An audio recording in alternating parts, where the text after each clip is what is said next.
cukuplah Allah, sebagaimana ada di belakang kita ini ya. Disebutkan cukuplah Allah itu bagiku. Mungkin lebih tepatnya bagaimana seorang muslim lebih mengenal Tuhannya dan lebih dekat kepada Allah Subhanahu wa taala. Kita perlu mulai mungkin dengan memperkenalkan Allah itu. Kenapa kita mengatakan cukuplah Allah bagiku? Apakah memang pertanyaannya hanya dengan bergantung pada Allah semuanya akan terselesaikan, terpenuhi kebutuhan kita, kemudian termenangkan dari orang yang menzalimi kita, atau misalnya mendapatkan solusi dari permasalahan saya sakit sembuh atau apa saja? Jawabannya secara jelas dan tegas iya, memang hanya Allah saja. Karena kalau nikmat itu sedang ada dan kita rasakan, maka yang ciptakan kita Allah, yang ciptakan nikmat itu Allah, yang bisa pertahankan hanya Allah. Dan kalau kita sedang ada ujian, apapun sifatnya itu, yang ciptakan kita Allah, yang ciptakan ujian itu Allah, yang bisa memberikan jalan keluar hanya Allah. Ini memang pondasi dasar yang diajarkan oleh semua nabi-nabi dan rasul, dan terutama manusia terbaik yang diutus kepada kita, yaitu Nabi Muhammad SAW. Beliau selalu mengajak umatnya untuk kembali kepada Sang Pencipta Allah. Benar memang Allah tidak nampak dengan mata kita, tetapi fakta menunjukkan bahwasanya memang ada Sang Pencipta. Tidak mungkin bangunan ballroom ini dan hotel ini ada kalau tidak ada yang menggambarnya, kemudian mulai mengundang dan memanggil misalnya kontraktor untuk membangun, mulai banyak buru-buru yang kerja dan seterusnya sampai desain interiornya. Itu tidak mungkin tiba-tiba ada. Kalau kita yakin ruangan dan hotel ini atau rumah kita masing-masing itu tidak mungkin ada tanpa ada yang menggambar, ada yang membangun, maka bagaimana dengan alam semesta ini? Masuk akal langit ini tiba-tiba ada, gunung-gunung tiba-tiba ada, lautan tiba-tiba ada, udara, api, bahkan diri kita sendiri. Allah mengatakan wa fi anfusikum afala tubsirun, dalam diri kalian tidak lihat bagaimana keajaiban yang luar biasa. Saya mungkin sebagai seorang laki-laki dan misalnya saya bersatu seorang suami dan mungkin ibu-ibu sebagai seorang istri dengan suaminya tentunya, pada saat ya kita berinteraksi dan akhirnya suami istri itu dan akhirnya hamil dan punya anak, kita bahkan tidak pernah bisa punya pilihan saya mau anak laki-laki atau anak perempuan. Kita bahkan tidak punya andil dengan sehelai rambut anak kita, sehelai bulu yang ada di alisnya misalnya, atau bentuk matanya, atau giginya, atau bibirnya, atau kulitnya, atau apa saja. Kita sama sekali tidak punya andil.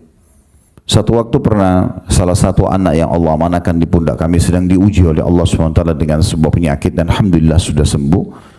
Waktu itu saya pergi taklim dan pulang ke rumah dan istri saya menyampaikan, tadi anak ini, saya tidak usah sebutkan namanya, anak ini mengucapkan begini, Umi, ya, terus disebut nama dia, mau pergi menuju ke pintu. Masih kecil, baru bisa bertutur kata mungkin 2 tahunan. Maka pada saat itu istri saya sudah sedih, khawatir ini jangan sampai tanda-tanda ajalnya datang atau seperti apa. Karena perempuan kadang-kadang terbawa dengan perasaan. Begitu saya pulang lalu dia bahasakan. Saya dudukkan dengan baik-baik dan kami duduk di sofa lalu saya mengatakan, saya mau tanya, apa andil saya dan kamu di anak ini? Apa andil kita? Apakah ada andil kita di sehelai rambutnya, di kulitnya, di jenis kelaminnya? Kita nggak bisa apa-apa. Saya cuma diamanahkan sperma. Kamu punya sel telur, Allah takdirkan dia bertemu dan jadi keluarlah anak ini. Kita bahkan tidak bisa pilih. Pemiliknya ini adalah Allah. Sebagaimana kita juga dimiliki oleh Allah Subhanahu Wa Taala. Saya sama kamu cuma pemilik status. Status pada saat sudah lahir anak itu ayah dan ibu. Tidak lebih daripada itu. Kalau orang bisa memahami pondasi dasar seperti ini kita jadi faham sebenarnya. Dari sisi lain, semua yang kita bisa jangkau di alam semesta ini dan tidak bisa dijangkau oleh mata kita, di bumi, di kedalaman lautan, itu kembali memang kepada satu susunan kata yang luar biasa. La ilaha illallah, la ma'buda bihaqqin illallah. Tidak ada pencipta, pemilik, penguasa yang mengatur, yang menghidupkan dan yang mematikan kecuali Allah. Mau pergantian siang malam, turun hujan dari langit, populasi manusia, tumbuh-tumbuhan, hewan, apa saja. Kelebihan kita sebagai seorang muslim, Allah mengajarkan kepada kita, karena kita beriman padanya, kalau Tuhanmu cuma satu. Qul huwallahu ahad. Tuhan pencipta, penguasa, pemilik, apapun. Nikmat dari dia, ujian dari dia. Yang bisa menambah nikmat dia, yang bisa mengangkat ujian tersebut hanya dia. Dan kita sangat bahagia dengan itu karena kita tidak perlu cari Tuhan-Tuhan lain. Di India sampai hari ini, karena mereka bingung mencari Tuhan, maka ada yang menyembah sapi, ada yang menyembah pohon. Di negara banyak, bahkan di Indonesia masih ada orang menyembah patung. Yang kita tahu di masa Nabi SAW di Mekah dulu dikenal dengan masa jahiliyah. Karena patung itu mereka yang pahat, mereka yang warnahin, mereka yang berikan nama, mereka yang pikul ditaruh di tempat yang mereka mau sembah, dan kalau rusak mereka perbaiki. Lalu mereka panggil Tuhan, karena mereka tidak tahu siapa Tuhannya. Tapi potensi orang mengenal Tuhannya itu ada. Makanya mereka mengerucut mencari Tuhan-Tuhan. Ada yang sembah bintang, ada yang sembah dewa-dewa yang mereka anggap dewa itu biasanya malaikat atau jin. Kalau kita alhamdulillah lahir dalam keadaan Islam, sudah diajarkan Tuhanmu satu namanya Allah, ini utusannya, ini kitabnya, tinggal dipelajari. Dan memang syariat yang Allah terapkan dalam hidup kita itu menunjukkan tentang kebenaran keberadaannya. Karena semua yang diperintahkan dalam agama, jujur, amanah, tanggung jawab, bakti sama orang tua, memaafkan orang lain, apa saja, membantu orang susah, jenguk orang sakit, semuanya baik-baik yang di mata manusia memang disukai oleh manusia. Kemudian yang dilarang semuanya buruk-buruk. Misalnya mencuri, menggunjing, memfitnah, memukul, membunuh. Jadi kalau kita pertemukan semua itu, kita akan kembali memang kepada kebenaran adanya Sang Pencipta Allah. Itu pondasi dasar. Dan yang sedang kita sembah, yang sedang kita ingin jadikan sebagai judul kita ini, cukuplah Allah bagiku, itu memang betul-betul zat yang memiliki sifat-sifat yang sangat mulia. Sekarang saya minta kita buka aplikasi Al-Quran kita, coba lihat, buka surah Al-Hasyr, surah nomor 59, di dua ayatnya, ayat 23 dan ayat 24. Kita coba mengenal lebih jauh siapa sebenarnya Tuhan kita ini, sehingga nanti pointernya terakhir sekali, closing daripada tema kita, oh memang betul saya sangat pantas untuk bergantung dan menjadikan Allah saja tempat saya bergantung. Kalau ada orang di depan mata kita, kita berharap orang ini bisa menghormati kita. Orang itu, misalnya kalau pasangan hidup kita berharap mencintai kita, atau teman-teman memuliakan kita, maka pastikan yang ciptakan orang itu adalah Allah. Dan yang bisa membuat dia memenuhi apa yang kita inginkan, itu juga Allah. Kalau ada seorang yang jahat di depan mata kita, yang ciptakan, pencipta dia Allah, dan yang bisa menyelamatkan kita dari mara bahaya dia hanya Allah. Dinukil sebuah kisah sebelum kita baca surah Al-Hasyr.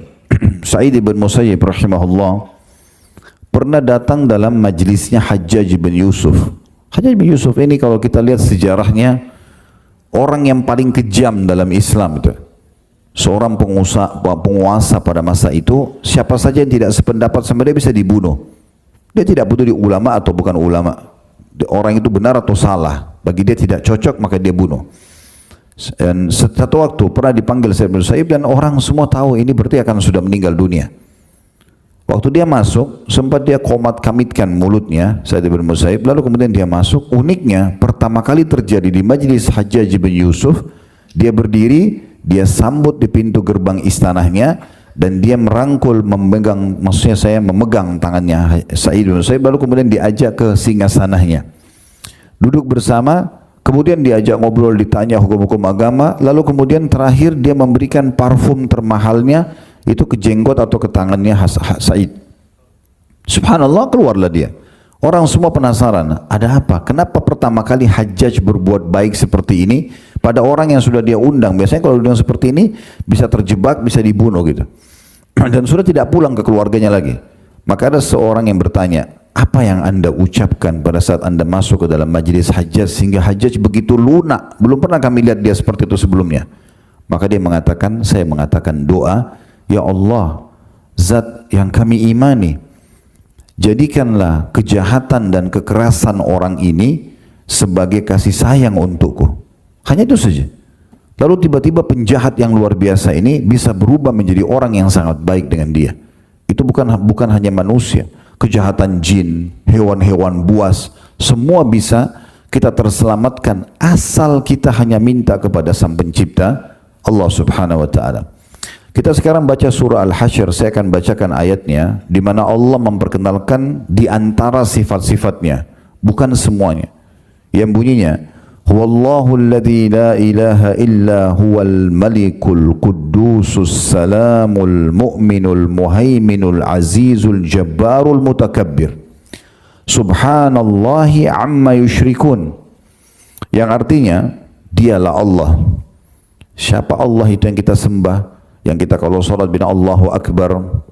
Dari kecil kita dengar dari orang tua kita, kalau kita dalam keadaan Islam Allah, semua ustadz kiai menyampaikan Allah dalam khutbah mereka, ceramah mereka diperkenalkan. Allah mengatakan yang tiada Tuhan selain Dia. Gak usah cari yang lain, sesembahan yang lain, tempat bergantung yang lain, tempat manja yang lain, tempat memohon yang lain. Dia Tuhan satu-satunya. Lalu disebutkan Sang Raja. Maksudnya tafsirnya Sang Raja yang sebenarnya. Dalam sebuah riwayat yang sahih disebutkan, nanti kalau sudah ditiup sangkakala yang pertama dan semua makhluk sudah binasa, maka Allah Azza wa Jalla akan berfirman mengatakan, Anal Malik, aina mulukud dunia. Sayalah raja yang sebenarnya, sayalah raja yang sebenarnya. Mana raja-raja dunia? Di hari kiamat nanti raja-raja dunia semuanya pada menundukkan kepala mereka di depan Sang Raja yang sebenarnya. Kita sedang berinteraksi dengan pemilik dan penguasa alam semesta ini. Jangan dikecilkan perkara ini. Banyak di antara kita mengecilkan kedudukan Allah Subhanahu wa taala. Contoh misalnya memperkecil sya'an atau kedudukan Allah ini. Kalau dia sakit, yang paling pertama dipikirkan adalah dokter dan obat. Kalau sudah 30 dokter tidak bisa menyembuhkan dia, baru dia sholat malam. Baru dia umroh tawaf untuk minta diberikan jalan keluar oleh Allah atau dari Allah Subhanahu wa taala. Padahal Allah mengajarkan kepada kita berdoa atau manja. Doa itu sebenarnya curhat, manja, mohon, merengek sama Allah. Itu di sebelum aktivitas. Sebelum makan berdoa, sebelum tidur berdoa, sebelum pakai baju berdoa, sebelum keluar rumah berdoa, mungkin suami istri berinteraksi biologis berdoa, berdoa semuanya agar minta dulu kepada Allah. Nanti Allah jadikan apa yang kita harapkan itu, ya kita bisa dapatkan. Allah jadikan dokter dan resep itu menjadi penyebab kita sembuh misalnya. Contoh, nah seperti itu. Dan ini luar biasa. Di sini Allah memperkenalkan dialah raja yang sebenarnya, penguasa semua alam semesta ini. Lalu dikatakan yang maha suci, suci dari segala macam yang berisi kekurangan. Kayak di alam manusia ini ngantuk, lapar, capek, sakit, sedih, itu semuanya kekurangan. Allah selamat dan tidak ada dari semua itu. Ya, tidak ada di Allah Subhanahu wa taala semua itu. Kemudian disebutkan selanjutnya yang maha sejahtera. Di dalam bahasa Indonesia pun ini sejahtera itu dibahasakan kalau orang sudah punya sumber income dan sudah tidak punya kekurangan sama sekali. Dia sudah tidak perlu berpikir lagi, tidak perlu bekerja, semuanya sudah ada. Itu baru dibahasakan sejahtera. Mungkin orang itu, orang tuanya meninggal dan meninggalkan perusahaan, harta yang melimpah pada dia tinggal menikmati saja. Itu baru orang dikatakan sejahtera. Kalau orang masih cari pekerjaan, cari tambahan income, ini belum sejahtera. Jadi tidak akan pernah ada kekurangan karena tidak butuh lagi. Itu diistilahkan dengan sejahtera. Allah itu maha sejahtera. Semua makhluknya diberikan makan dan kebutuhannya tanpa mengurangi sedikit pun dari stok ya yang Allah miliki.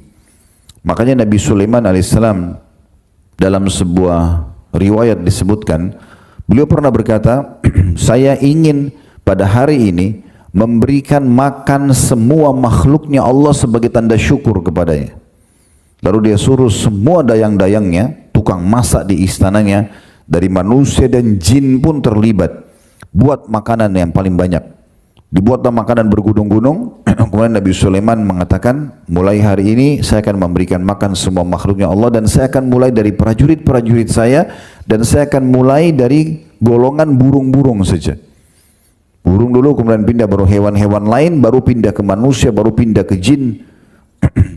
Pas golongan burung disuruh untuk memakan makanan stok yang dibuat, habis semuanya. Lalu Nabi Sulaiman bilang sama dayang-dayangnya, masak lagi.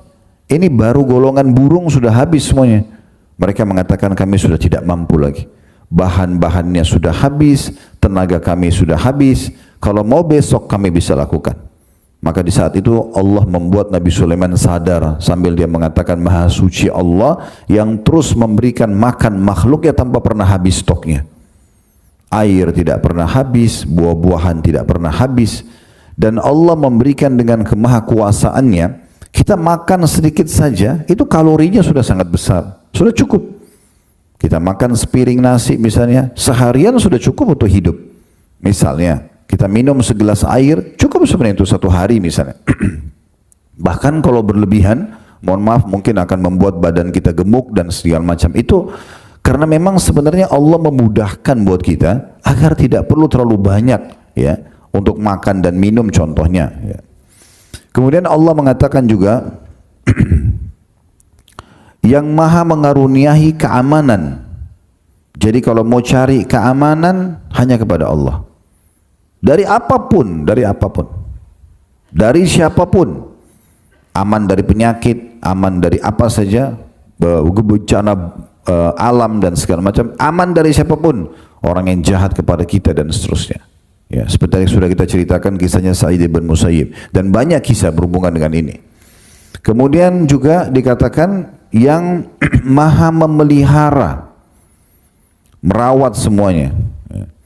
Alam semesta ini begitu terawatnya, hutan-hutannya, lautannya, sungainya, gunungnya, musim. Sebagian ilmuwan pernah saya lihat cuplikannya mengatakan, andai saja alam semesta ini perputarannya antara bumi misalnya di perputaran ya di alam semesta ini lebih cepat beberapa detik saja, maka mungkin akan membeku ya apapun akan panas terbakar semuanya. Kalau lebih lambat sedikit saja maka mungkin akan membeku. Siapa yang mengatur dengan perputaran itu yang luar biasa. Kalau kita ingat pelajaran ilmu pengetahuan alam di masa kita masih sekolah, SMP, SD, SMP, SMA itu berapa kali diulangi tentang besarnya bumi ini dibandingkan dengan bintang-bintang di langit sana. Seperti butiran pasir dibandingkan ya atau kalau ada di alam semesta ini. Begitu miliaran banyaknya bintang-bintang di langit sana dan itu kita salah satunya. Kalau bumi kita saja yang sudah kita anggap besar ini, bagi kita sudah sangat besar, jalan dari sini ke Amerika, pesawat pun tercanggih butuh belasan jam. Maka bagaimana kalau kita bicara tentang alam semesta ini dan juga pengawasannya, pengaturannya, pemeliharaannya itu luar biasa. Mungkin ibu tidak asing kalau maintenance rumahnya aja, sehari aja kita nggak sapu rumah, itu kotor, ya. Sehari aja kita, atau maaf, sekali aja kita pakai WC kita nggak bersihin. Udah nggak benar. Badan kita sehari aja nggak mandi, udah gerah, nggak enak dan seterusnya. Sehari aja kita nggak sikat gigi misalnya atau apa ya, semua itu jadi nggak nyaman. Itu maintenance-nya luar biasa. Cuma sekitar kita. Bagaimana alam semesta ini? Lautan tidak pernah habis ikannya, hewan-hewannya, airnya selalu sama jernihnya, ya rasa asinnya sama. Bagaimana air laut dan air asin, air tawar tidak ketemu? Allah jelaskan dalam Al-Quran. Dan sekian ribu miliaran bukti-bukti tentang adanya Sang Pencipta Allah Subhanahu Wa Taala. Dia maha memelihara. Kemudian yang maha perkasa. Siapapun yang merasa dirinya kuat, punya kekuasaan, itu bagian kecil daripada kekuasaan Allah Subhanahu Wa Taala. Dan Allah gampang sekali. Orang yang mengaku paling kuat pun di muka bumi ini Allah matikan, selesai. Ya. Bahkan seringkali Allah Subhanahu Wa Taala tunjukkan pada kita saking lemahnya, kita pagi sehat, sore sakit. Ya. Atau kita tidur sehat, bangun tidur sudah sakit. Allah pelintir satu uratnya saja, encok, nggak bisa jalan, kakinya keseleo, bengkak, nggak bisa bergerak. Allah buat hidungnya buntu saja, mampet, nggak bisa nafas. Itu luar biasa. Begitu mudahnya. Dan begitu mudahnya Allah juga kalau mau sembuhkan. Kita mau cari 1001 dokter pun untuk menyembuhkan kita tidak akan bisa.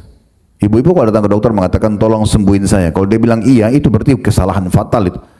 Dia hanya mengatakan mungkin saya coba ya memberikan ini analisa penyakitnya, nanti saya coba kasih obat, itu pun melalui dosis ya yang sudah dikasih, dan juga resep dokter selalu mengatakan semoga lekas sembuh. Nggak ada pasti sembuh, dia cuma ikhtiar. Kemudian dikatakan juga yang maha kuasa atas segala sesuatu. Apa saja itu miliknya Allah, termasuk diri kita sendiri. Allah maha kuasa. Kemudian yang memiliki segala keagungan.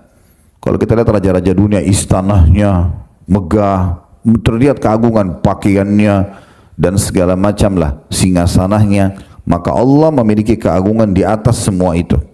Bisa dilihat dari ciptaan-ciptaannya ya. Kemudian yang maha suci juga dikatakan, yang maha penuh dengan keagungan, maha suci Allah terhadap apa yang mereka sekutukan, terhadap apa yang mereka sekutukan. Di ayat 24-nya Allah mengatakan Huwallahul khaliqul bari'ul musawwiru lahul asma'ul husna yusabbihu lahu ma fis samawati wal ardi wa huwal azizul hakim. Dialah Allah yang menciptakan. Makna menciptakan ibu-ibu sekalian dari tidak ada menjadi ada. Ya. Jadi kalau ada manusia bilang menciptakan, hak cipta, ini sebenarnya bahasa tanda kutip, masih perlu ditelusuri lagi gitu ya. Karena menciptakan itu dari tidak ada menjadi ada. Bukan sesuatu yang sudah ada, seperti perkataan Namrud kepada Ibrahim. Waktu Ibrahim alaihissalam memperkenalkan Tuhannya Allah, lalu Ibrahim mengatakan, Tuhanku dan Tuhanmu Allah yang menghidupkan dan mematikan. Lalu Namrud dengan sombongnya suruh mengambil dua orang, prajuritnya suruh ditangkap dua orang, kemudian didatangkan depan matanya, lalu dia bunuh yang satunya dibiarkan pergi. Lalu dia mengatakan, saya juga menghidupkan dan mematikan. Ini jawaban yang konyol sekali, karena memang yang disuruh pergi sudah hidup sebelumnya. Menghidupkan itu telur, ayam, bebek misalnya, yang kalau kita ambil, dipecahin kita bisa makan. Kalau dibiarin diperam oleh induknya, maka bisa jadi anak daripada ayam dan bebek atau itik itu. Itu namanya menghidupkan. Dari sesuatu yang tidak ada menjadi ada, jadi bisa hidup dan bergerak. Kemudian dikatakan juga yang mengadakan, tidak pernah habis apapun yang dia adakan dari kebutuhan-kebutuhan. Kemudian yang membentuk rupa, yang membuat alis kita seperti ini, jumlah helai bulu alisnya, hidungnya, bola matanya, urat-urat saraf yang begitu rumit yang ada di dalam tubuh kita ini, jari-jari dengan 5 seperti ini, dan segala macam hal lah, susunan gigi dengan fungsinya masing-masing. Lalu Allah kembangkan itu kepada di tengah-tengah manusia, lahirlah dokter THT, dokter mata, dokter gigi, semua hanya untuk melihat bagaimana keajaiban ciptaan Allah Subhanahu wa taala. Saya berapa kali duduk sama dokter-dokter spesialis seperti ini, pergi haji dan umrah bersama kami. Saya coba korek, bagaimana mereka memahami spesialis mereka itu dengan ada keberadaan Allah Subhanahu wa taala. Umumnya semua mengatakan ini satu keajaiban yang luar biasa. Bagaimana susunan gigi itu berbeda-beda fungsinya, dan gigi itu bisa tertanam di gusi dan segala macam urat sarafnya. Itu luar biasa. Mata juga begitu spesialisnya, sampai ada urat saraf ini, ada itu, ada ini, telinga dan segala macam lah. Kalau kita ingin bahas ini panjang sekali di dalam tubuh kita, terlalu banyak. Saya pernah lihat sebuah dokumentasi, diilustrasikan tubuh manusia itu. Kalau kita lagi makan makanan ya, manusia itu kalau saya sering bahasakan ibu-ibu sekalian cuma memilih dan menikmati. Ini kita lapar, tiba-tiba otak kita berpikir, oh mau makan yang gurih, mau makan yang manis. Kita cuma milih, habis itu kita nikmatin, makan. Lewat ukuran sepertiga jari kita di tenggorokan, kita sudah tidak punya andil sama sekali. Bahkan kita sudah tidak tahu, tadi tempe, ayam, nasi yang kita makan ini, yang mana jadi nutrisi tubuh, yang mana kandungan vitaminnya. Itu vitaminnya ada, proteinnya ada, karbonya ada. Itu gimana caranya terbagi di tubuh kita? Pernah kita berpikir gitu? Bagaimana bisa terbagi luar biasa seperti itu? Saya lihat ilustrasinya, digambarkan tubuh manusia kayak sebuah pabrik besar, terdiri dari ribuan lift dan pegawai-pegawai yang begitu makanan masuk terpilah-pilah. Ini vitaminnya ke sini, yang untuk kulit, yang untuk otot, yang untuk tulang, yang untuk mata, untuk otak, luar biasa. Kita ini cuma bisa milih, lalu menikmati. Selebihnya lewat tenggorokan kita seperti jari, kita nggak punya andil sama sekali. Dan yang tidak dibutuhkan oleh tubuh tersaring, maaf, kita mules, harus buang. Kalau enggak, berbahaya. Bisa mematikan bagi manusia. Ada seorang kapten kapal, maaf saya cerita ini karena memang bisa diambil ibrahnya. Ada kapten kapal pesiar di Amerika meninggal dunia di dalam WC. Dan pada saat dikeluarkan jenazahnya, itu dicurigai satu kapal. Siapa yang membunuh ini? Diadakan penelitian, dicari-cari, nggak ditemukan ada bekas orang ini dibunuh oleh manusia. Tapi setelah ditelusuri, dicek di bagian tubuhnya itu ternyata ada racun memang ya, ada racun yang membuat dia pada saat menghirupnya dia mati. Itu datang dari tinja dia sendiri. Dia rupanya 2-3 hari nggak buang air, maaf, itu begitu kisahnya. Habis itu dia buang air karena kamar mandi WC terlalu kecil, pengap, dia bisa meninggal karena itu. Itu bagaimana kotoran itu dia bukan yang buat tapi bisa mematikan buat dia. Dan Allah dengan sebuah sistem yang luar biasa. Kita kalau tubuh butuh nutrisi, lapar. Dan ada sinyal di saat kita sudah makan, ada sinyal untuk berhenti. Itulah kenyang. Bayangkan kalau tidak ada rasa kenyang. Kita tidak tahu kapan kita harus berhenti. Kita tidak tahu, tidak ada rasa kapan kita mau buang air kecil atau buang air besar. Kita tidak punya rasa ngantuk misalnya, supaya ada sinyal untuk kita istirahat. Itu sistem yang begitu rumit gitu ya.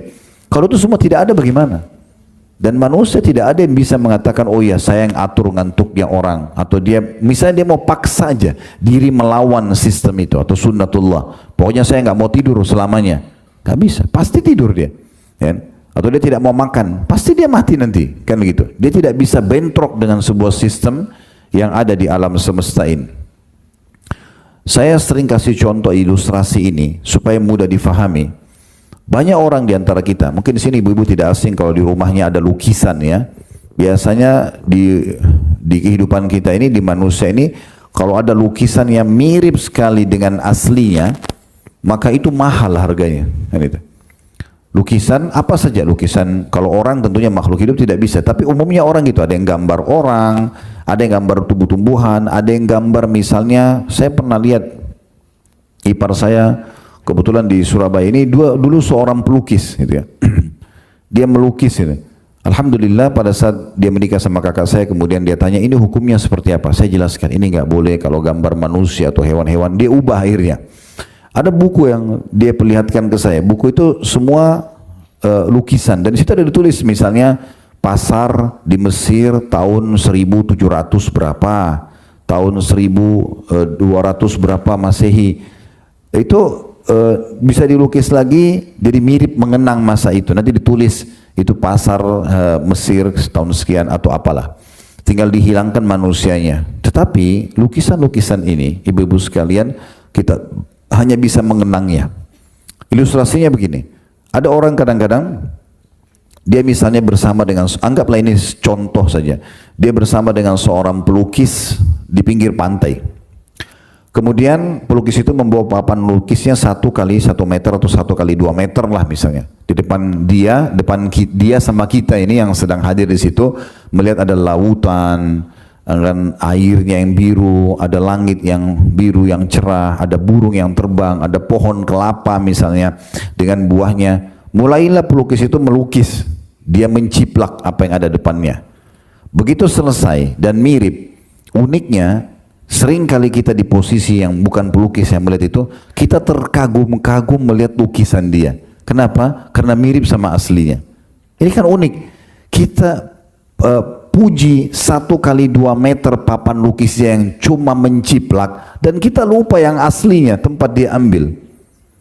Lukisan itu hanya bisa dikenang, oh ini pelukis si fulan pernah melukis misalnya di pantai di Surabaya gitu, contoh saya cuma begitu, tapi tidak bisa dinikmatin kecuali cuma dikenang. Kalau ini alam semesta, suara gemericik airnya bisa didengar, ya sejuk air lautnya bisa disentuh, suara kicauan burung bisa didengar, kelapanya bisa dinikmatin, terik matahari bisa dirasakan panasnya. Kok ini dilupakan lalu bangga dengan lukisan itu? Kan itu unik sekali ya. Kadang-kadang kita tidak berpikir seperti itu. Saya selalu juga mengajak ilustrasi, coba mendatangkan ilustrasi kepada jemaah untuk memahami tentang bagaimana keberadaan Allah Subhanahu wa ta'ala. Ibu-ibu misalnya mau masak ayam, saran saya saja, mungkin kita kalaupun umumnya orang beli ayam yang sudah dipotong misalnya. Kalau misalnya beli ayam yang masih hidup kemudian di pasar kita suruh orang itu potong misalnya. Ayam itu mungkin kalau kita mau jamu tamu mau makan langsung kita beli ayam. Ya udah saya mau ayam yang ini, yang besar atau yang jantan atau yang betina. Begitu kita beli ya sudah pikirannya cuma bagaimana dimasak, dibuat apalah masakannya, sebatas itu. Coba lebih dalam dari itu. Renungi ayam itu, seekor ayam. Ayam ini dari mana? Siapa yang ciptakan? Satu helai bulu ayam saja, itu kalau kita perhatikan baik-baik ayam jantan misalnya ya, ayam jago itu, bulunya itu ada bulu warna hitam, ada merah, ada hijau, bagus sekali itu warnanya. Satu bulunya saja. Bagaimana dengan bulu-bulu yang tertancap di tubuhnya? Dari mana ayam ini gitu? Dan kenapa tidak pernah habis stoknya? Ini hal yang harus dipikirkan. Ibu-ibu mau makan buah, pengen beli anggur misalnya, ada anggur hijau, merah, hitam. Oke, saya pengen yang warna hitam aja, kena lebih manis misalnya. Jangan cuma sekedar beli, petik dari tangkainya, kemudian oh iya manis ya, udah begitu aja. Itu sayang sekali. Coba pakai untuk merenungi poin yang berhubungan dengan masalah pengenalan Allah SWT. Siapa yang menciptakan anggur ini? Kulitnya, teksturnya, rasanya, aromanya, dan luar biasa tertancap dengan begitu rapi sampai dibuatkan biasa imitasinya ya, dibuat dari plastik dan itu dipasang di meja di rumah gitu. Karena indahnya susunan anggur itu. Jadi merenungi baik-baik siapa yang buat dan kenapa anggur tidak pernah habis nih. Bahkan saking lemahnya manusia, kalau sudah kita tarik dari tangkainya saja, kita nggak bisa tancapin kembali itu.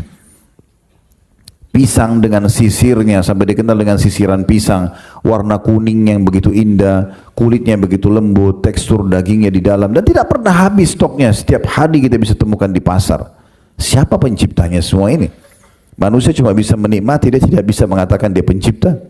Firaun aja yang sudah pernah mengaku sebagai Tuhan, tidak pernah dia mengaku oh air dia yang buat, buah dia yang buat, tidak pernah sama sekali. Dia nggak bisa mengatakan.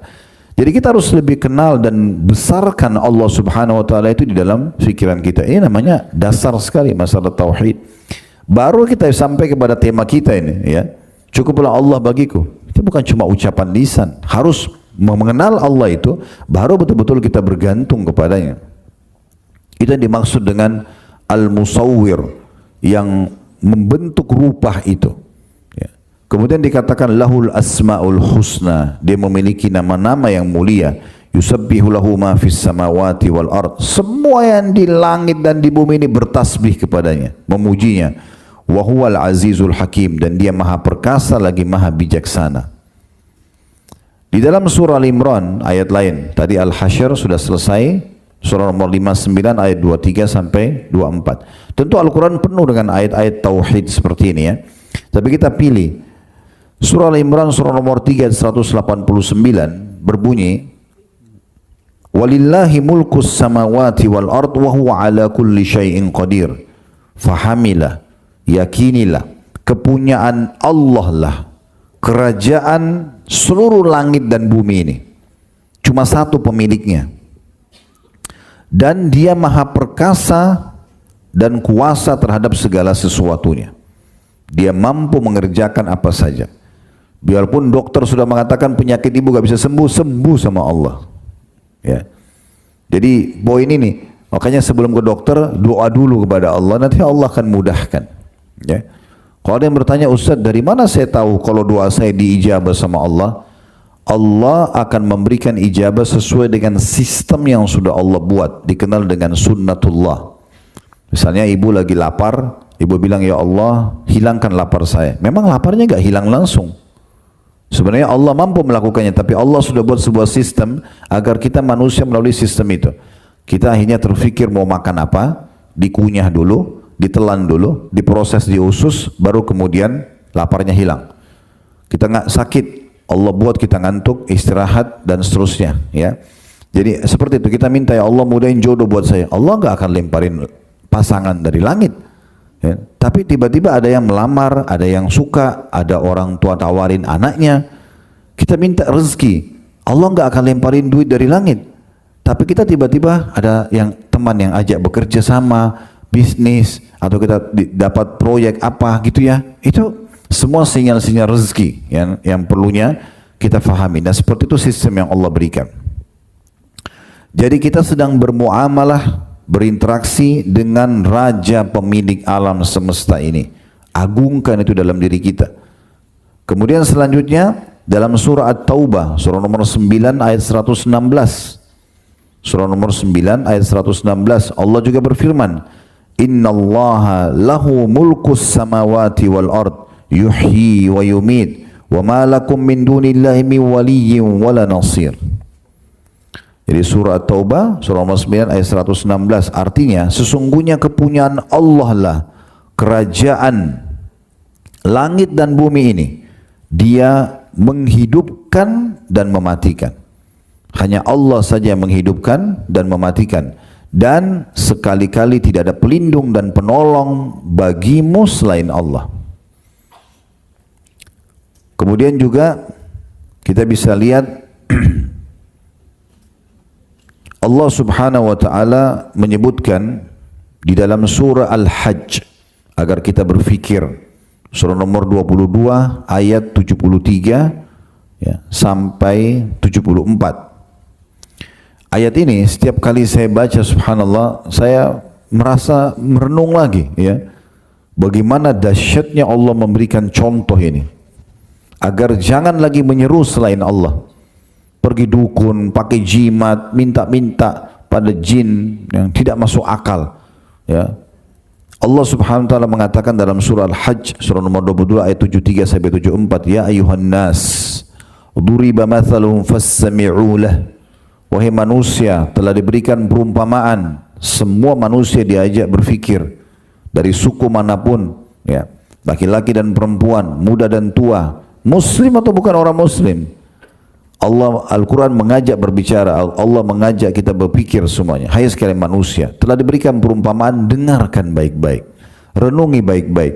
Innal ladzina tad'una min dunillahi la yakhluqu dzubaban walau ijtama'u lah. Semua yang kalian seru selain Allah, patung, dewa, pohon, bintang, apa saja, mereka tidak akan pernah bisa. Perhatikan bahasa Arab situ ada la yakhluq. Dalam bahasa Arab itu ada tiga kata yang bisa dipakai untuk mengatakan tidak. Ada la saja, itu artinya tidak. Ada lam sama mim, dibaca lam, tidak pernah. Ada lam sama nun, lan, artinya tidak akan pernah. Allah gunakan lan di sini. La yakhluqu dzubaban walau ijtama'u lah. Mereka tidak akan pernah bisa menciptakan seekor lalat walaupun mereka berkumpul semuanya. Seluruh jin dan manusia bersatu. Tidak usah terlalu jauh-jauh sana. Kita aja di ruangan sini mau ciptakan seekor lalat tidak bakal bisa. Ya.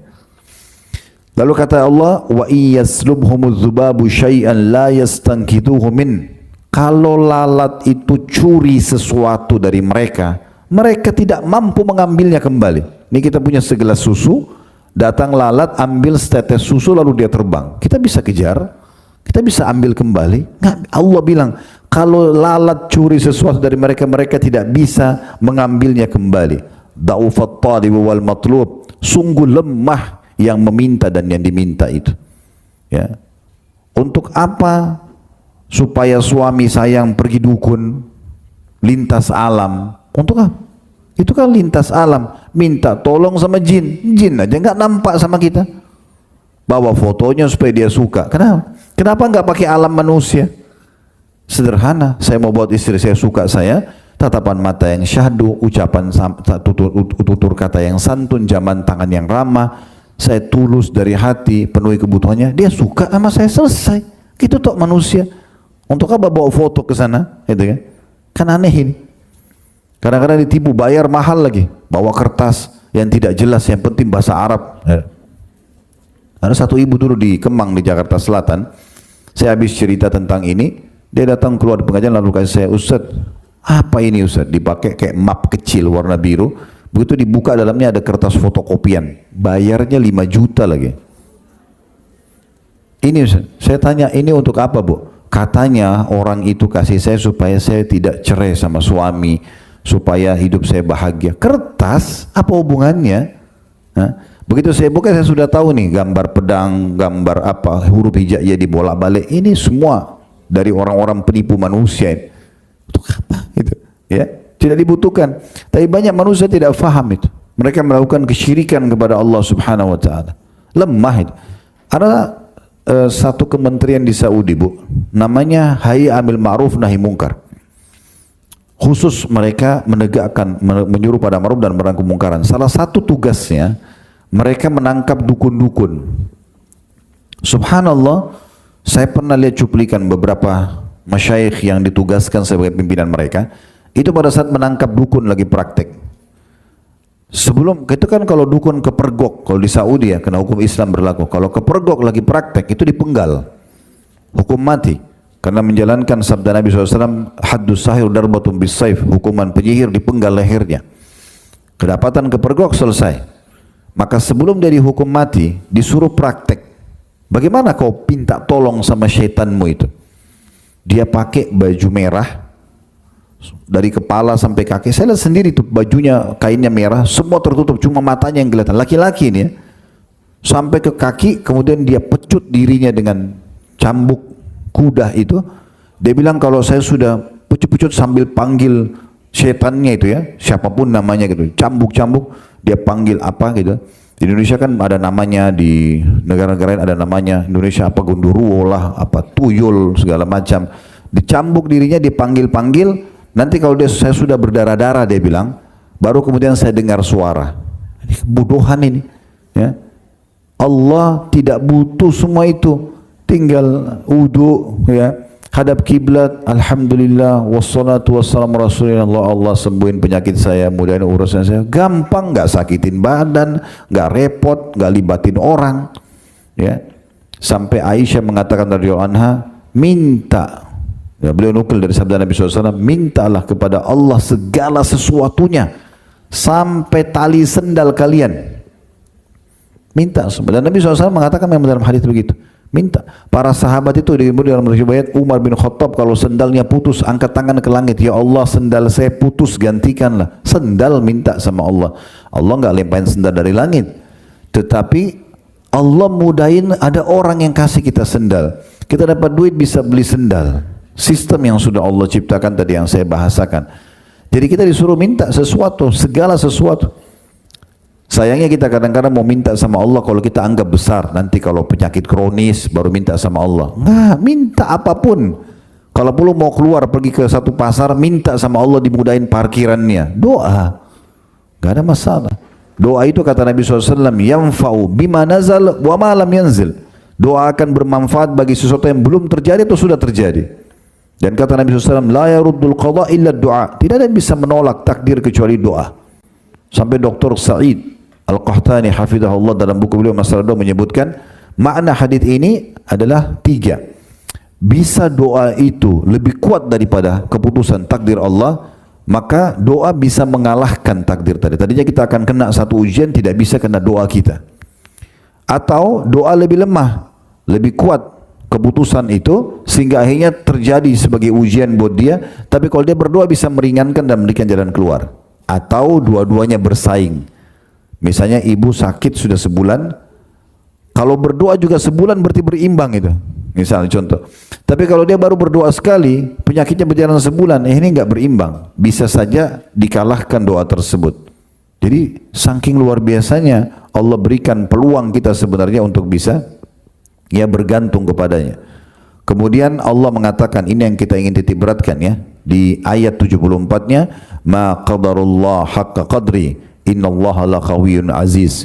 Sungguh mereka betul-betul ya tidak memposisikan ya atau tidak mengenal Allah dengan sebenar-benarnya. Sungguhnya Allah itu maha kuat lagi maha perkasa. Maha kuat lagi maha perkasa. Mengemis sama makhluk, ibu-ibu sekalian, tidak akan mendatangkan solusi. Namun kalau kita kembali kepada sang raja yang sebenarnya, kita akan mendapatkan solusinya. Renungi ini ya, hadis Nabi SAW diriwayatkan Abu Dawud sama Tirmidzi dengan sanad yang sahih. Hadis ini selalu saya jadikan motivasi buat saya untuk selalu kembali dan bergantung hanya kepada Allah saja. Dari hadis Abdullah bin Mas'ud radhiyallahu anhu, beliau mengatakan, qala Rasulullah sallallahu alaihi wasallam, Rasulullah SAW bersabda, man nazalat bihi faqah fa anzalaha bin nas lam tusadda faqatuhu. Siapa yang punya permasalahan lalu dia kembalikan atau dia adukan itu kepada manusia, maka tidak akan menyelesaikan permasalahannya. Wa man nazalat bihi faqatun fa anzalaha billah.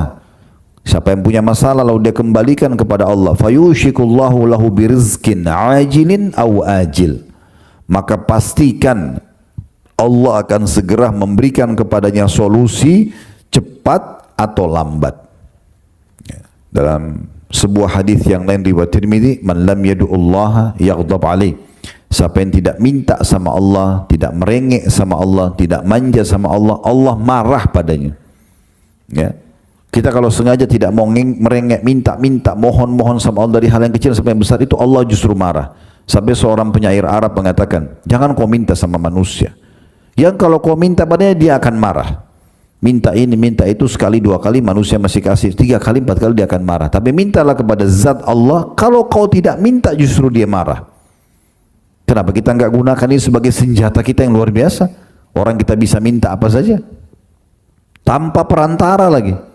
Modalnya hanya ketulusan dalam hati dan mohon. Dipenuhi keyakinan Allah ada dengan keimanannya, maka akan diberikan. Dinukil sebuah kisah, ada seorang dai dari Saudi. Saya nonton cuplikan ceramahnya, tapi saya rasa kisah ini perlu untuk disebarkan. Pengalaman pribadi beliau. Dia pergi ke Mesir, ada acara di beberapa kota. Sebelum dia pulang ke Saudi, dia bilang, saya mampir ke sebuah masjid yang di kota Kairo, yang kebetulan saya isi ceramah juga di situ sebelum saya ke kota-kota lain. Saya akan take off sekitar jam 6 atau jam 7 pagi. Saya datang dari kota yang sana itu sekitar jam 1 jam 2 malam. Saya butuh istirahat, saya lebih baik istirahat di masjid ini karena dekat dengan bandara. Kemudian baru saya pergi menuju ke bandara nanti selepas sholat subuh. Bahasa dia gitu. Waktu saya masuk ke masjid, lampu masjid menyala. Saya pikir ini marbot masjid yang sudah saya kontak memang mempersiapkan buat saya. Saya masuk masjid tidak ada orang. Tapi ada satu orang di mihrab, di tempatnya imam, lagi sujud, lagi sholat. Saya pikir, oh itu marbot masjid barangkali. Selepas dia sholat 2 rakaat, atau pada saat dia lagi sholat, dia bilang, saya dekatin. Saya pengen lihat orangnya betul nggak, tapi dari jarak sedikit. Tidak sengaja saya dengar orang itu lagi berdoa. Rupanya orang itu mengucapkan dalam sujudnya dan suaranya terdengar karena hening, masih cuma berdua dia. Dia bilang doanya adalah, ya Allah, sungguhnya Engkau tahu istriku lagi butuh operasi. Kalau nggak salah butuh 10.000 jenih pon Mesir ya. Dan dia sebutkan angka itu dalam doanya. Saya butuh biaya ini ya Allah. Kalau besok saya tidak dioperasi mungkin bisa meninggal. Sebagai ikhtiar manusia, mudahkan rezeki itu untukku. Sementara aku tidak tahu, aku tidak punya uang itu. Diulang-ulangi doanya. Kata syekhnya ini, saya dengar 2 orang itu, kemudian saya coba menyingkir agak jauh sedikit. Begitu selesai dia sholat, saya dekatin. Ada masalah apa? Dia bilang, saya sudah mengantar istri saya ke rumah sakit. Kalau nggak salah kena penyakit kanker apa, harus dioperasi besok kata dokter, tapi rumah sakitnya nggak mau lakukan itu. Dokter nggak mau lakukan kecuali ada uangnya. Saya nggak ada uang. Saya sudah coba pinjam sana sini, nggak ada solusi. Saya pikir saya berdoa sama Allah. Kata syekhnya, lanjutkan doa kamu ini dan terimalah berita gembira, kau akan dapat solusi. Silakan lanjutkan. Kata syekhnya, orang itu lanjutkan doanya, diulang-ulangi terus sama dia. Syekhnya mengatakan, saya istirahat sejenak karena malam. Azan subuh saya dibangunin sama baru masjid, sudah azan. Syekh bangun, syekhnya bangun. Dia bilang pada saat kami habis sholat qobliyah subuh, menjelang pas iqamah, imamnya persilakan saya, Syekh silakan Syekh, Anda jadi imamnya. Dia bilang saya kurang istirahat, mungkin suara saya kurang bagus. Tidak apa-apa, kami mau mumpung Anda di sini, silakan Anda jadi imam. Udah, dia bilang saya jadi imam. Selepas salam, ada orang di belakang saya, kata syekhnya ini, sholat di belakang saya pas. Nah tiba-tiba salaman saya, ahlan Syekh. Pokoknya Syekh ini kebetulan punya media juga, punya YouTube, dia ceramah dan disebut orang-orang Jazirah Arab kenal dia. Kemudian dia mengatakan, ada satu orang datang mengatakan, Syekh, saya tinggal di apartemen di sebelahnya masjid ini, kata orang itu. Saya tadinya mau sholat subuh di tempat lain, tapi waktu mulai Anda membaca ayat, saya kenal suara Anda. Saya datang sholat di sini. Karena itu. Terus tiba-tiba orang itu bilang begini, Syekh, ada satu hajat saya. Kata Syekhnya, apa itu? Dia bilang, saya punya zakat mal, nilainya 10.000 pon. Nilainya mirip sama orang yang minta doa tadi malam itu. Saya ingin kasih ke satu orang. Sudah lama saya tahan, istri saya selalu ingatkan, keluarkan zakat itu. Saya bilang, tunggu dulu. Hari ini saya meminta tolong tunjuk siapa orang yang bisa saya kasih. Syekhnya bilang, saya berdiri, saya cari mana orang yang semalam. Rupanya ada di ujung saf, di saf pertama. Dipanggil sama Syekhnya, sini. Datang orang itu mendekat. Kata Syekhnya, coba sampaikan hajat kamu semalam yang kau berdoa. Dia bilang, istri saya butuh operasi, butuh uang 10.000 jenih, 10.000 pound. Syekh, orang yang kata Syekhnya, waktu dia bilang 10.000 pound, saya bertakbir, Allah Akbar. Orang yang mau punya uang zakat juga bertakbir, Allahu Akbar. Ini kok angka itu bisa pas? Ya. Maka kata Syekhnya, orang ini punya zakat, dia mau alokasikan, dan orang ini punya hajat, dia bilang sama punya zakat, maka saya sarankan berikan kepada orang ini. Diberikanlah pada orang tersebut. Orang tadi sujud kepada Allah, bersyukur, ya Allah, terima kasih. Orang kembali kepada Allah itu luar biasa. Tinggal butuh keyakinan atau tidak. Ingat ya, kalau ibu menyampaikan hajat kepada Allah, jalankan hadis Nabi SAW, Udu'u rabbakum muqinuna bil ijabah. Berdoalah kalian, manjalah kalian, mohonlah kalian pada Tuhan kalian dalam kondisi penuh keyakinan akan diijabah. Fa inna Allah la yaqbalu du'a min qalbin ghafil. Karena Allah tidak akan pernah menerima doa dari hati yang lalai. Allah terima enggak ya? Ragu. Ya Allah enggak diterima. Ya. Yakin Allah dengar, Allah akan kasih. Tinggal berjalan saja. Dan ingat juga sebuah hadis Nabi SAW, yustajabu li ahadikum malam ya'jal. Pasti akan diijabah doa seseorang antara kalian selama dia tidak tergesa-gesa. Sahabat bertanya, "Wamal isti'jal?" Dalam riwayat, "Kaifa yasta'jil?" Bagaimana tergesa-gesa itu ya Rasulullah? Kata Nabi SAW, "Yaqulu da'utu wa lam yustajabu li fatarakat du'a." Dia mengatakan, saya sudah berdoa tapi belum lihat ijabahnya, lalu dia tinggalkan doa. Mungkin ibu tinggal sekali lagi berdoa Allah ijabah. Kenapa berhenti? Jangan pernah berhenti sampai lihat apa yang ibu minta. Selama ibu tidak minta yang haram, yakin Allah kasih. Orang Allah kekalkan dalam Al-Quran, wa idza sa'alaka ibadi anni fa inni qarib ujibu da'watad da'i idza da'an falyastajibu li wal yu'minu bi la'allahum yarshudun. Hai Muhammad, kalau ditanyakan kepadamu tentang aku, hamba-hambaku tanya, katakan aku sangat dekat. Aku akan menjawab panggilan-panggilan atau doa-doa mereka. Maka harusnya mereka ya kembali kepada aku, beribadah kepada aku agar mereka mendapatkan petunjuk. Jadi kita harusnya faham ini, dibesarkan kadar Allah Subhanahu wa taala di depan mata kita. Dan ada sebuah hadis juga yang mulia, hadis yang masyhur sekali ya, tapi mengajarkan kepada kita, mengingatkan kita kembali tentang bagaimana Allah Azza wa Jalla memerintahkan kita untuk betul-betul bergantung kepadanya. Dan dari hal yang kecil sampai hal yang besar. Dahulukan Allah, baru kemudian ikhtiar manusiawi. Itu yang baru namanya tawakal. Ya. Dalam hadis Abi Dzar radhiyallahu anhu Al-Ghifari, beliau mengatakan, anin Nabi sallallahu alaihi wasallam yarwihi ar-Rabbih azza wa Jalla. Dari Nabi SAW yang menukir riwayat dari Tuhannya, Allah yang maha mulia dan maha tinggi. Ini hadis qudsi. Annahu qal, bahwasanya Allah berfirman, ya ibadi, wahai hamba-hambaku. Allah ajak bicara kita semua. Kami, saya dan teman-teman dai ini hanya penyambung apa yang Allah sampaikan. Bapak ibu sekalian, ibu-ibu harus renungi baik-baik ini. Ya, wahai hamba-hambaku, Allah ajak bicara anda secara individu dan kita semua secara umum.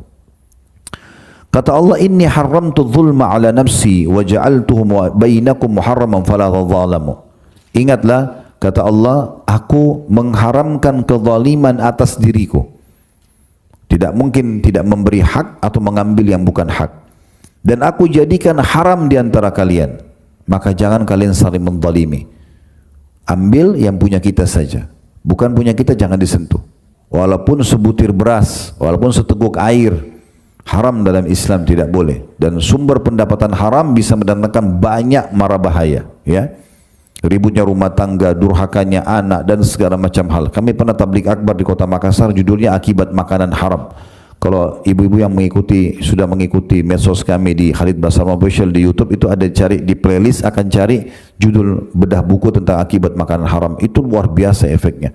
Banyak rumah tangga ribut karena itu, banyak anak-anak durhaka karena itu. Bahkan Dr. Ziyad Abadi pernah menyampaikan, dari sumber pendapatan haram ada orang tidak sadar, dia memberikan makan anaknya dari yang haram, anaknya menjadi pembunuhnya karena mau mengambil warisannya. Pernah dengar ada anak-anak bunuh orang tua mengambil warisan? Nah, itu kata beliau itu sumber haram di badannya anak itu, akhirnya Allah jadikan anaknya membunuh dia, dan sekian banyak masalah yang hadir.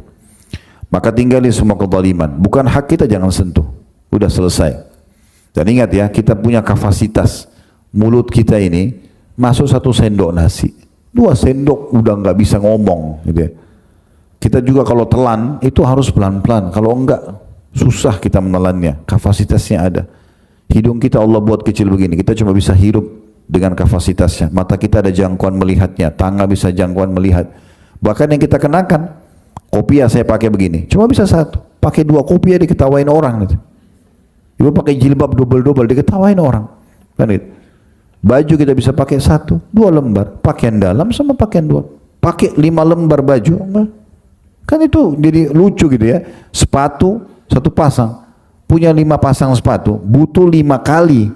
Kalau 1 hari 1, 5 hari baru diganti. Kapasitasnya ada. Kaki kita melangkah ada kapasitasnya, semua ada kapasitasnya, supaya kita tidak melebihi itu.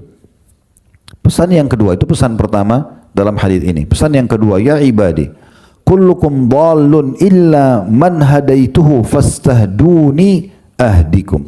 Wahai hamba-hambaku, kalian semua sesat. Kalian tidak tahu harus berbuat apa kecuali yang aku berikan petunjuk padanya. Maka mintalah petunjuk hanya kepadaku, aku akan tunjukkan kalian. Minta sama Allah, nanti Allah akan gerakkan makhluk memenuhi kebutuhan ibu. Jangan ke makhluk lalu tinggalkan Allah, ini kebalik. Minta dulu sama Allah, nanti Allah gerakin tuh semuanya orang-orang untuk datang memenuhi kebutuhan kita. Ini poin, tinggal mengatur saja sebenarnya. Cuma kadang-kadang orang tidak ngatur itu. Ya. Jadi semua kita tidak dapat petunjuk kecuali yang Allah berikan petunjuk padanya. Maka minta petunjuk padaku, petunjuk apa saja. Ya. Ngomong, minta sama Allah subhanahu wa ta'ala. Allah marah kalau kita nggak manja sama dia. Ini disuruh manja nggak mau, gimana sih? Kan gitu. Pesan yang ketiga, ya ibadi, wahai hamba-hambaku, kullukum ja'irun illa man at'amtu fastat'imuni at'imkum. Wahai hamba-hambaku, kalian semua lapar kecuali yang aku berikan makanan, minta makanan padaku. Ini hadis sahih ya. Nabi SAW mengatakan, Allah berfirman, minta makanan kepadaku ya. Kemudian jadi makanan pun kita minta ya. Pesan selanjutnya ya, yang keempat, ya ibadi, kullukum arin illa man kasautu fastaksuni aksukum. Kalian semua wahai hamba-hambaku telanjang, tidak berbusana kecuali yang aku berikan pakaian padanya. Minta pakaian kepadaku. Disuruh minta makanan, minta pakaian ya. Ini baru pesan yang keempat. Pesan yang kelima, jadi minta pakaian ya. Minta baju, minta pakaian apa saja sama Allah Subhanahu wa taala. Pesan yang kelima, ya ibadi, innakum tukhti'una bil-laili wan-nahar wa ana aghfirudz dzunuba jami'a fastaghfiruni aghfir lakum. Wahai hamba-hambaku, kalian banyak berbuat kesalahan-kesalahan di malam dan di siang hari, dan akulah satu-satunya yang bisa mengampuni dosa-dosa. Maka mohon ampunlah kepadaku, aku akan maafkan kalian ya. Pesan pertama, nggak boleh zalim. Pesan kedua, minta petunjuk sama Allah. Pesan ketiga, minta makanan sama Allah. Pesan keempat, minta pakaian sama Allah. Pesan kelima, minta ampun agar dimaafkan oleh Allah ya. Karena semua dosa itu Bu ya, penyebab daripada hilangnya fasilitas bertahap. Kalau ibu kerja di satu perusahaan buat pelanggaran, berarti sangat terancam dengan hilangnya fasilitas kerjaan tersebut, sumber income dan segala macam. Nah itu kalau dalam agama kita namanya dosa. Buat pelanggaran dosa berarti akan ada fasilitas yang diangkat Makanya dalam hadis Nabi SAW dikatakan oleh beliau, ada banyak rezeki hamba yang tertahan karena dosa yang dia lakukan. Jadi nggak usah buat pelanggaran, selesai. Toh juga ada solusinya. Kan? Khamar, minuman keras, nggak boleh. Baik, ada gantinya, ada air putih, ada susu, ada madu, ada sirup. Kenapa harus khamar? Orang mau interaksi biologi, suka lawan jenis, oke. Zina dilarang, ada nikah, kenapa nggak nikah? Gitu kan? Kemudian juga makan, diharamkan babi, ada sapi, ada kambing, ada ayam, ada kelinci. Kenapa harus yang haram? Apa masalahnya? Yang haram itu cuma sebagai ujian dan ada gantinya. Kalau orang beriman, gak bisa makan enak, gak bisa tidur enak, gak bisa biologis, mungkin orang melanggar. Ini gak ada. Pesan yang keenam, ya ibadi, innakum lan tablughu dharri fatadurruni wa lan tablughu naf'i fatanfa'uni. Wahai hamba-hambaku, kalian tidak dapat membahayakanku dan kalian juga tidak dapat memberikan manfaat kepadaku. Ibu kalau dari bayi, kita begitu lahir dari bayi, kita udah bisa ibadah, sudah bisa zikir, udah bisa doa, udah bisa sholat. Sampai kita mati, anggap umur kita 200 tahun lah. 200 tahun kita ibadah. Demi Allah nggak bermanfaat buat Allah itu. Kenapa banyak orang sholat buru-buru, seperti orang store kewajiban saja? Karena dia pikir Allah butuh. Salah bu, Allah nggak butuh dengan sholat anda, puasa anda, zikir anda. Allah nggak butuh, kita yang butuh dengan itu. Sayang waktu yang dibuang-buang zikir seperti orang kumur-kumur. Apain? Subhanallah, sampai diresapi maknanya. Alhamdulillah, ya, wala ilaha illallah, wallahu akbar. Renungi maknanya. Oh ya, maha suci Allah, segala puji bagi Allah, tidak ada Tuhan yang berhak disembah kecuali Allah. Allah maha besar. Pelan-pelan berdoa, pelan-pelan. Apa yang diucap? Rabbana atina fid dunya hasanah. Renungi makna, ya Allah berikan aku semua kebaikan yang terbaik di dunia. Wa fil akhirati hasanah, semua yang terbaik di akhirat. Wa qina adzabannar, selamatkan kami dari api neraka. Renungi. Makin kita renungi maknanya, itu makin khusyuk namanya, makin konsentrasi, makin mudah diterima. Jadi kita betul-betul tidak akan membahayakan Allah, kalau kita tidak bisa memberikan manfaat walaupun kita ibadah seumur hidup kita, dan juga tidak bisa membahayakan Allah. Artinya kalaupun kita dari lahir bayi sampai mati maksiat terus, tidak ada bahayanya buat Allah. Tidak ada bahaya, karena seluruh makhluk Allah ini umumnya beribadah kepada Allah. Semua malaikat beribadah kepada Allah, semua benda-benda di langit, di bumi ini beribadah kepada Allah. Yang malas ini, yang kufur hanya sebagian kecil dari jin dan manusia. Umumnya semua beribadah kepada Allah. Itu pesan yang keenam. Yang ketujuh, ya ibadi, law anna awwalakum wa akhirakum wa insakum wa jinnakum kana ala atqa qalbi rajulin wahidin minkum ma zada dzalika fi mulki syai'a. Wahai hamba-hambaku, kalau seandainya manusia pertama dan jin pertama yang saya ciptakan sampai yang terakhir lahir, semuanya digabungkan, jin sama manusia itu semuanya sama, berada pada level takwa tertinggi. Orang yang terbaik ibadahnya, takwanya adalah Nabi Muhammad SAW. Anggap semua jin, semua manusia miliaran sama dengan Nabi Muhammad SAW ketakwaannya. Apa kata Allah SWT? Tidak akan menambah sedikit pun dari kerajaanku. Gak ada pengaruhnya. Semua kalian baik, gak ada pengaruhnya. Allah nggak butuh dengan amal kita. Kemudian dikatakan, ya ibadi, law anna awwalakum wa akhirakum wa insakum wa jinnakum kana ala afjari qalbi rajulin wahidin ma naqasa dzalika min mulki syai'an. Wahai hamba-hambaku, kalau seandainya kalian semua, manusia yang pertama, jin yang pertama sampai yang terakhir, puluhan miliar, ratusan miliar jumlahnya pun, semuanya afjar qalbi rajulin, semua buruk seperti Fir'aun misalnya, kufur kepada Allah, semua tidak akan mengurangi sedikit pun dari kerajaanku. Tidak ada pengaruhnya sama Allah.